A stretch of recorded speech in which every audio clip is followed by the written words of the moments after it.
Bonjour et bienvenue dans cette capsule sur les transferts et conversions d'énergie.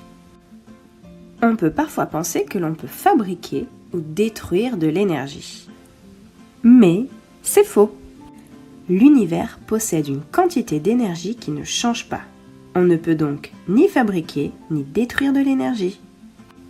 L'énergie peut se transférer d'un système à un autre ou se convertir d'une forme à une autre. Commençons par les transferts d'énergie. Prenons l'exemple du football et du transfert d'un joueur de l'OM au Real Madrid. Le joueur est le même, qu'il soit à Marseille ou au Real Madrid. Pour les transferts d'énergie, c'est pareil. Intéressons-nous maintenant aux conversions d'énergie. Pour qu'une lampe s'allume, elle a besoin d'énergie électrique. Elle produit alors de l'énergie lumineuse. Pour mieux comprendre ce qu'il se passe, on réalise une chaîne énergétique.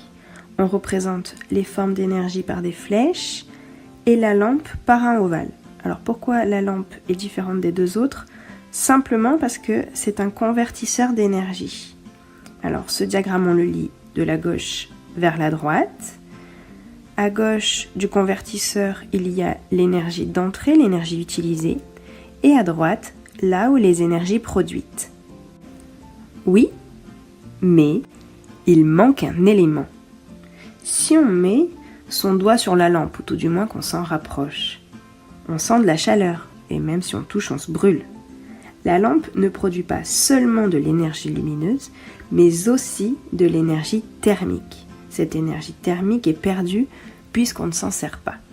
Sur le diagramme précédent, on rajoute donc cette énergie thermique. C'est une énergie qui est produite par la lampe. On la mettra donc à droite de la lampe.